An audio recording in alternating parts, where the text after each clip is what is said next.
tarda. Moltíssimes gràcies per haver vingut. Fa goig veure tan plena la patronal. I bé, avui és un acte molt diferent de tots els actes que fem. L'Ateneu del Món, junt amb la Fundació Vicenç Ferrer, ha muntat un acte de música d'Índia, amb poesia d'Índia i també d'una poetessa que treballa amb la doctora Nandini, que és la que li fa les traduccions i fa poesia també. I bé, jo no tinc res més que això, que agrair-vos que sigueu aquí i us passo amb la Montse Ortiz. Ella és la delegada de la Fundació Vicenç Ferrer aquí a Catalunya i et passo la paraula, Montse. Doncs moltes gràcies, Laura. Bon vespre a tothom. Deixeu-me que comenci, com no pot ser d'una altra manera, amb agraïments. I m'estendré una mica, no vull robar molt de temps, però sí que és important i és de justícia començar amb aquests agraïments. I vull començar amb aquests agraïments a la Nandini, que avui la sentireu i ens traslladarà a fer aquest viatge musical per la Índia amb una sensibilitat i una bellesa que aviat veureu.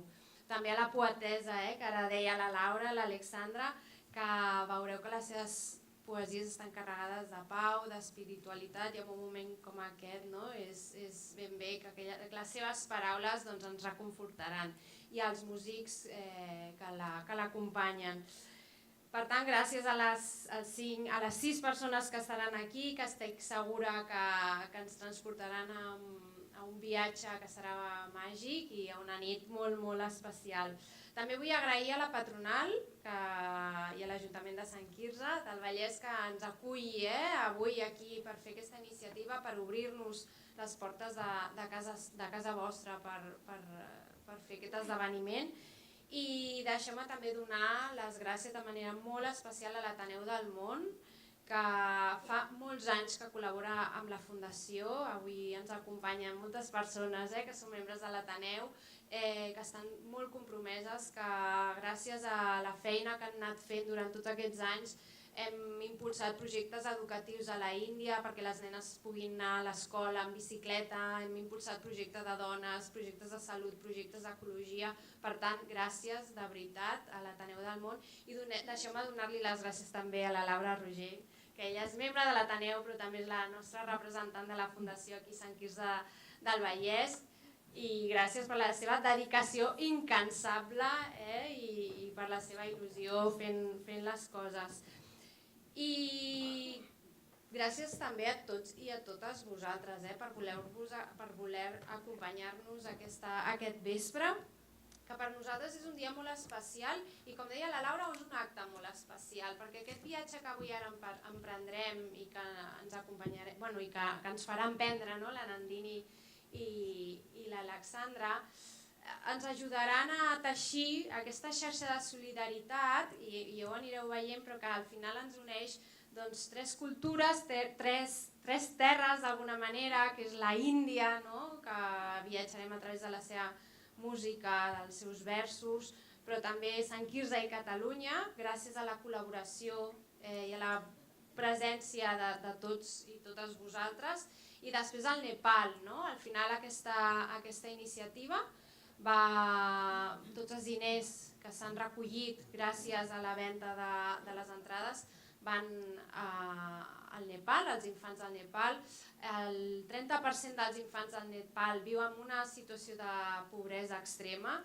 Gairebé el 30% dels infants pateix algun tipus o pateix les conseqüències del treball infantil.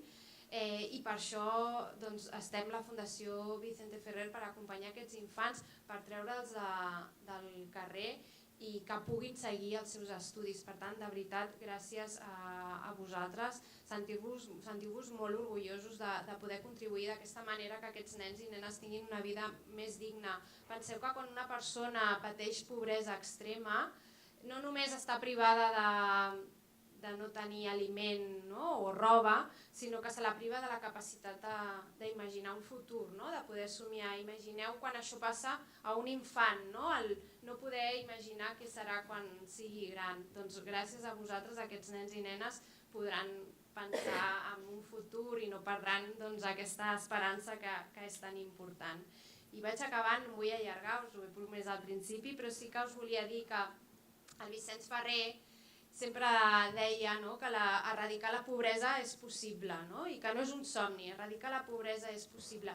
I ho hem vist, les persones que treballem a la Fundació de fa molts anys hem pogut veure que a l'Índia les coses han canviat i que hi ha molta gent i moltes famílies que tenen una vida molt digna, que hi ha molta feina a fer, però el Vicenç a més tenia aquesta ambició de poder ser allà on hi hagués patiment humà, i per això a l'Índia portem 55 anys treballant, però ara també al Nepal. I el Nepal també és molt necessari, és un país on encara hi ha molta pobresa, on, com us deia, els infants encara pateixen pobresa i per això hi som, per donar oportunitat a aquests nens i nenes que tinguin aquest futur, o també per ser, quan hi ha emergències com la que està havent-hi ara, Nepal ha patit unes greus inundacions molt recentment, amb unes conseqüències devastadores a la vall de Katmandú, i la Fundació hi és ajudant a les entitats locals a poder refer-se d'aquesta catàstrofe en la que també s'han perdut vides i en la que entre elles també hi ha hagut infants. Per tant, hi som, hi sou, gràcies de veritat per acompanyar-vos i he promès no allargar-me, i gràcies de veritat i que comenci la música més solidària. Gràcies, Laura.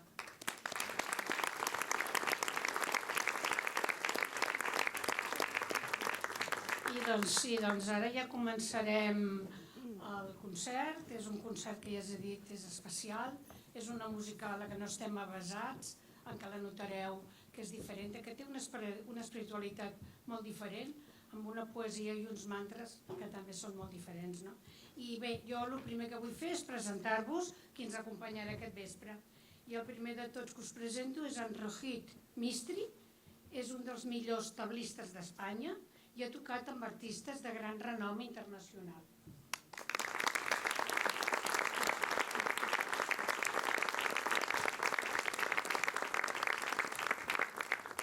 També tenim el Sri Watts Iyer.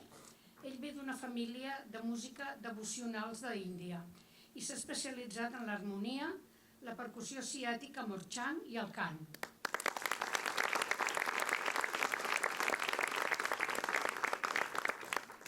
També tenim en Guillermo Risotto. Guillermo Risotto és un guitarrista, compositor, productor argentí, que ha col·laborat amb importants artistes internacionals de diversos gèneres i en la seva discografia compta amb 15 àlbums.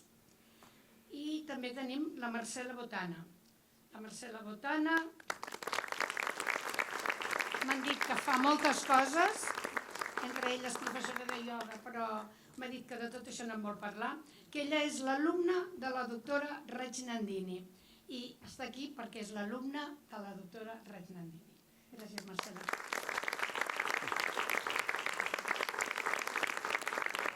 I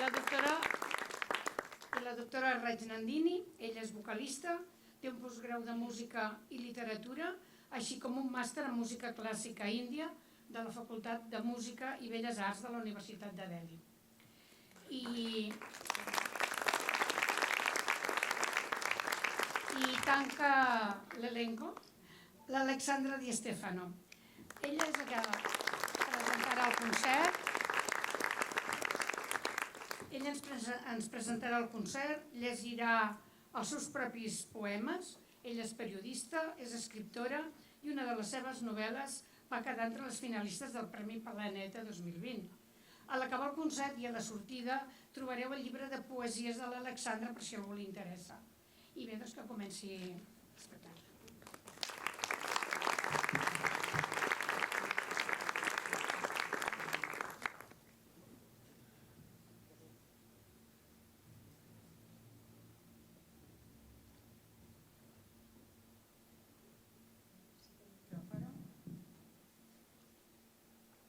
Bueno, unas horas antes de que empecemos en el concierto recibí un mensaje de WhatsApp que me decía: pasadlo bien, el mundo está muy mal. O sea que intentémoslo pasarlo bien porque el mundo está muy mal. Bueno, quería empezar con unas palabras del poeta Kabir que dice: leyendo un libro tras otro, los perros se adueñaron del mundo. Nadie se educó así, pero el que estudió las 4 letras de la palabra amor, ese fue el único sabio. Yo creo que estos versos de este poeta indio llamado Kabir reflejan muy bien la pasión y el amor con la que a lo largo de los años ha trabajado la Fundación Vicente Ferrer.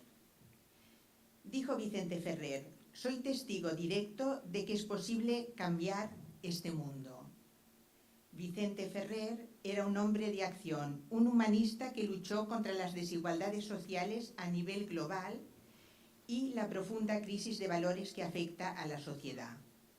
Poco a poco, Vicente Ferrer fue desarrollando una filosofía centrada principalmente en la idea de que la vida como acción no está desprovista de un contenido espiritual, sino que es lo más espiritual que puede hacer una persona. En nuestro viaje hoy por la música india viajaremos de la mano del poeta y místico Kabir, que perseguía objetivos parecidos a los de Vicente Ferrer. En el siglo XV, cuando vivió Kabir, el mundo era diferente al que conocemos hoy en día. Las sociedades eran más rígidas y las diferencias sociales y religiosas eran más marcadas. Sin embargo, a pesar de estas divisiones, Kabir encontró la manera de unir a las personas a través de sus enseñanzas. Sus poemas desafiaron las convenciones de su época al cuestionar las vías ortodoxas de las religiones, llenas de rituales externos y supersticiones, que según él no ayudaban a alcanzar la iluminación espiritual. Kabir trascendió la división hindú-musulmana en la India y explicó que el único lugar donde se puede encontrar a la divinidad es dentro de uno mismo. En el siglo XXI, aunque hemos avanzado en muchos aspectos, todavía nos enfrentamos a desafíos similares a los que se enfrentó Kabir en su época. Las guerras, la discriminación y la intolerancia siguen siendo problemas importantes en todo el mundo. Por eso el mensaje de Kabir sigue siendo muy relevante hoy en día, porque es un mensaje de unidad entre todos los seres humanos. Una unidad que no debe estar vinculada a un solo país, a una sola religión o a un solo color de piel. Kabir nos anima a deambular con él por un camino sin camino. Su Dios no pertenece a nadie. Él es realmente de una casa sin puertas, ni muros, ni castas, ni religiones. Kabir es una experiencia y solo la comprendemos cuando trascendemos nuestros propios límites. Bueno, a lo largo del concierto les iré traduciendo los poemas que van a interpretar y sugiero que hoy nos dejemos llevar por la música, que permitamos que ese diálogo del poeta con nosotros nos penetre, nos cambie y nos desafíe. Vamos a empezar con un primer poema que se llama Gat Gat Me Panchi Volta. Este poema habla de la divinidad que vive dentro de nosotros y nos llama a la reflexión para descubrir esta conexión interna. Este poema dice así: cada alma tiene una voz interna.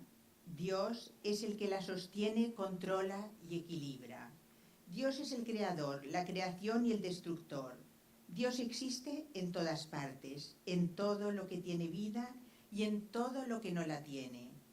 Kabir dice: solo tú puedes abrir la puerta de tu mente para escuchar la voz interna de tu alma. Cada alma tiene una voz interna.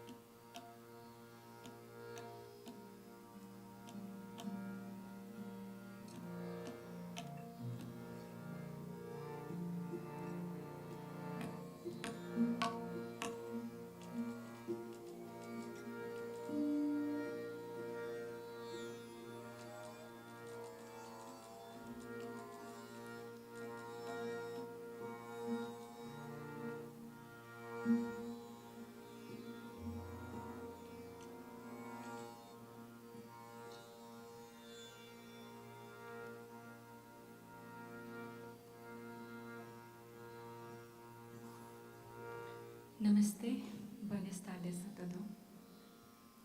I feel really honor and pleasure to perform in front of all of you. It's such an honor that we are performing for the Foundation Vicente Ferre. Thank you, Laura, Lancy, Mario, for this great opportunity that we can share this spiritual poetry from our culture, India, and all this philosophy.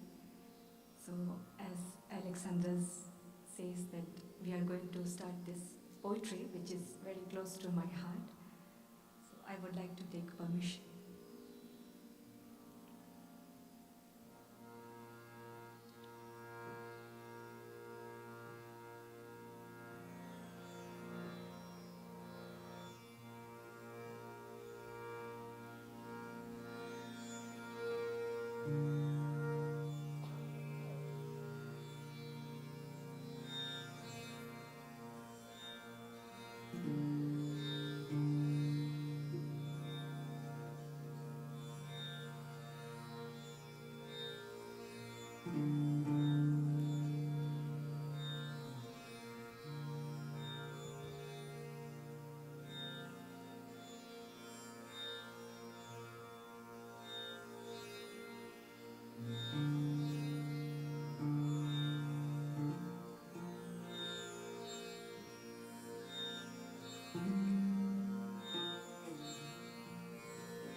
Oh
Bueno, mientras hacemos una pausa para lo que los músicos se preparen para la siguiente interpretación, os leeré uno de mis poemas del libro Un salto al infinito, que tiene que ver con este concepto del alma, que no valemos por lo que tenemos, sino por lo que realmente somos. Nuestra esencia es espiritual, el alma es una gota en el mar de la conciencia pura de la divinidad. Este poema se llama Santosha, que significa en sánscrito estar satisfecho con lo que uno tiene.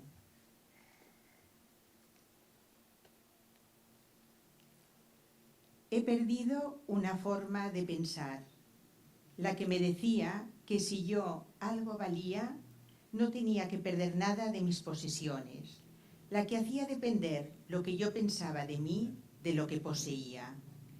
Si he perdido el trabajo, si he perdido la familia, si he perdido algún amor, si la salud se me quedó por el camino, sigo siendo yo.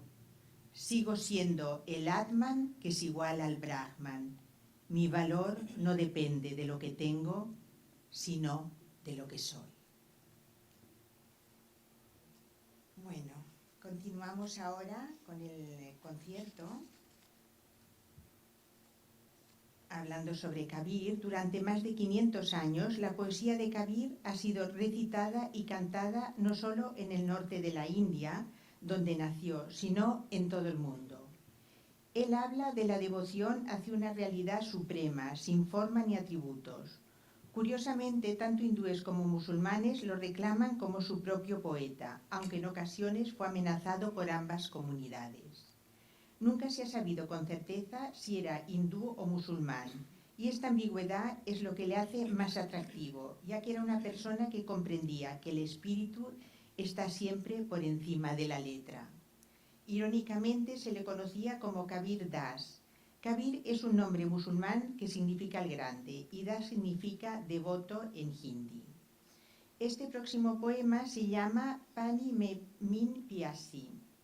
Aquí el poeta se ríe de la condición humana y dice que cómo es posible que el pez en el agua sienta sed. Sentimos sed de la divinidad sin saber que está dentro nuestro, nos quiere decir. El poema dice así: Dios está dentro de nosotros y sin embargo lo buscamos fuera. La vida es como un océano donde la mente deambula sin rumbo en busca de Dios.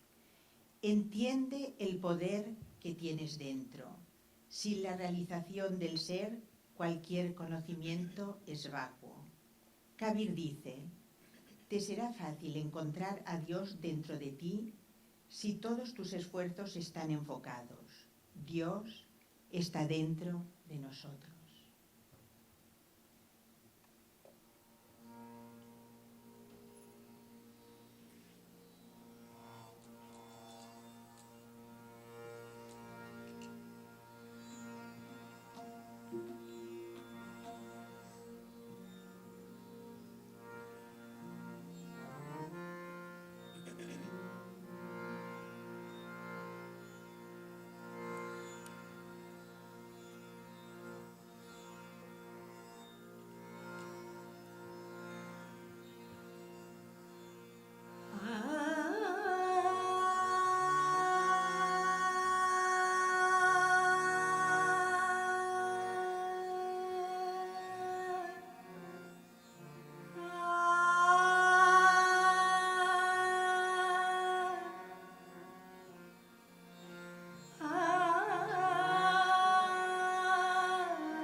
Bueno, hacemos ahora un pequeño paréntesis de la música para leeros otro de mis poemas que se llama La última añoranza. Y retoma esta idea que esa añoranza de felicidad que perseguimos y buscamos fuera, solo la podemos encontrar dentro.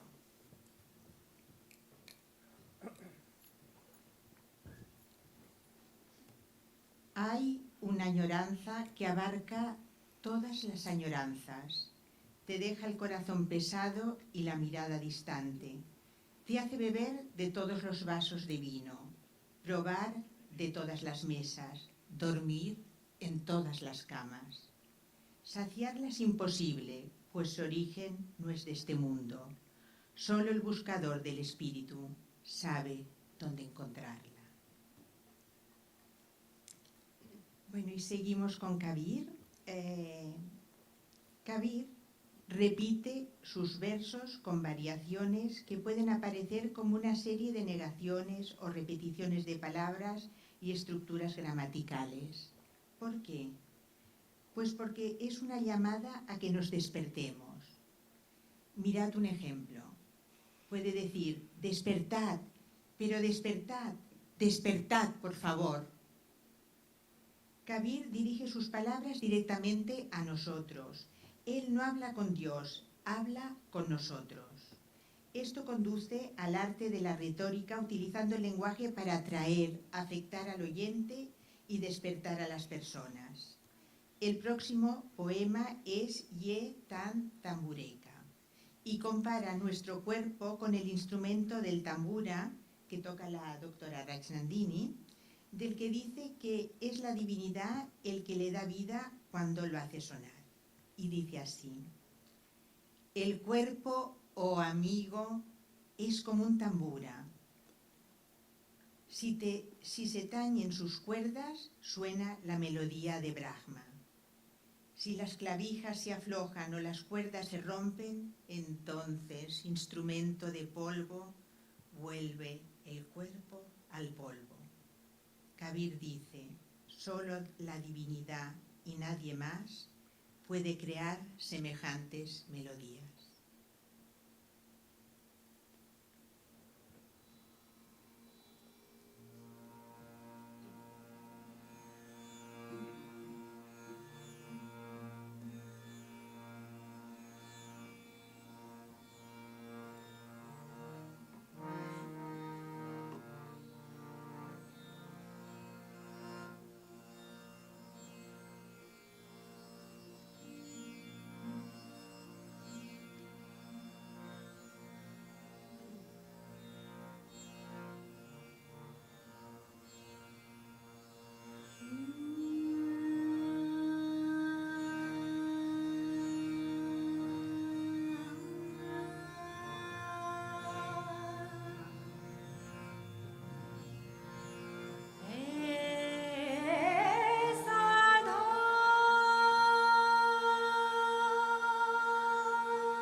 Esta próxima pausa me servirá para seguir con el concepto de Kabir de que somos una creación divina, somos seres espirituales viviendo una experiencia humana, como dijo el jesuita Teilhard de Chardin.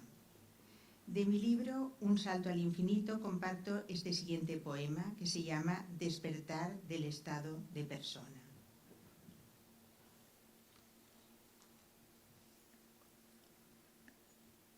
Puedo dejar una a una mis imperfecciones, desprenderme del odio y de la envidia, del miedo y de los complejos, del egoísmo y del acopio de cosas. Pero hasta que no despierte del estado de persona, no cesaré. Pongo por testigo a mi testigo interno de que esa persona que se hace pasar por mí es solo la sombra de lo que en verdad soy. Un día mi espíritu volará muy alto y esa persona que un día creyó ser yo desaparecerá en la luz de la llama. Bueno, continuamos ahora con más música. La próxima interpretación se llama Lagan Ben Lage Na Nirmohi. Es una canción devocional que transmite que, sin devoción, sin sentirnos conectados intensamente a lo divino, uno no puede conseguir la liberación del ciclo de nacimientos y muertes. Y dice así: sin devoción no despiertas, el amor sin devoción es necio, como el rocío que se desvanece. Vivimos confiando en la divinidad y lo que ella quiere, eso sucede. Sin la gracia de lo divino, uno no puede alcanzar virtudes. No importa cuánto nos esforcemos. Kabir dice: escucha, querido buscador, sin un gurú no hay liberación.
Kabir, la verdad debe ser bebida, vivida, permitida que fluya por la garganta como agua fresca. La verdad no es algo intelectual, es una experiencia, porque la verdad no es una curiosidad, es una sed, y la sed solo se puede saciar bebiendo.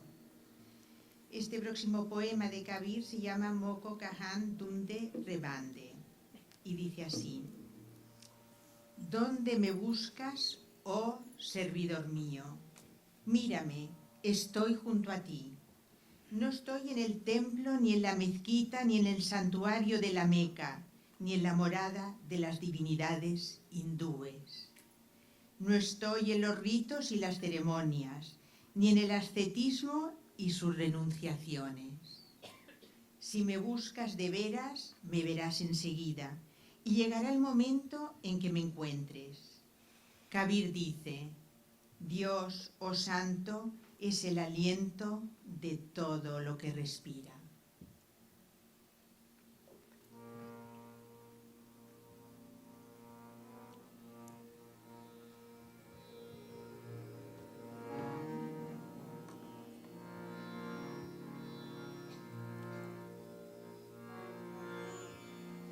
This poetry is really close to my heart. It's so beautiful. Kabir is saying, as Alexandra said, where are you searching? I'm here, inside, within you. So, with the singing, with the poetry, every time whenever I sing, I try to discover more deep what he's trying to say and trying to search within me. I really hope that you also try to search with the poetry, through the music.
Empezamos el concierto con unos versos de Kabir sobre el amor y acabaremos hoy con unos versos míos sobre el amor. Kabir, Vicente Ferrer, las personas que hoy participamos en este concierto estamos motivados por el amor a servir, a compartir, por el amor hacia los otros seres humanos. En este poema, que se llama Te espero como los campos al agua, el amor humano y el amor divino se comparan. El poema habla de las lluvias del monzón, que es un tema muy recurrente en la poesía amorosa de la India.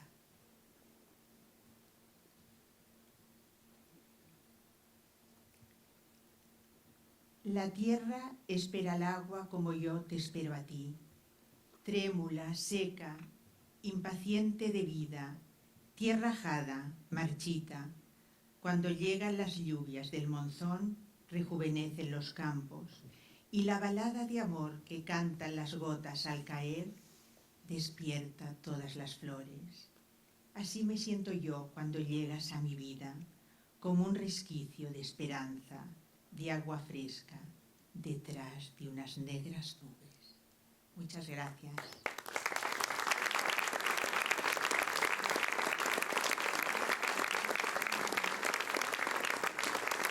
Ya hemos acabado el concierto. Muchas gracias por su asistencia. Ha sido un placer. Muchas gracias, Laura, Nancy, Mario, Vicente Ferrer. Thank you so much, all of you, Aturu. I would like to thank all my musician family, especially Rohit, amazing tabla player and friend, for accompanying. Srivats, my younger brother, for accompanying the Harmonium. Thank you. My student Marcela, thank you so much. Our very special guest for tonight, Guillermo. Very first time we are playing all together. Esta primera vez with Guillermo, con Guillermo. And especially with the Indian classical music. Thank you so much. Thank you so much.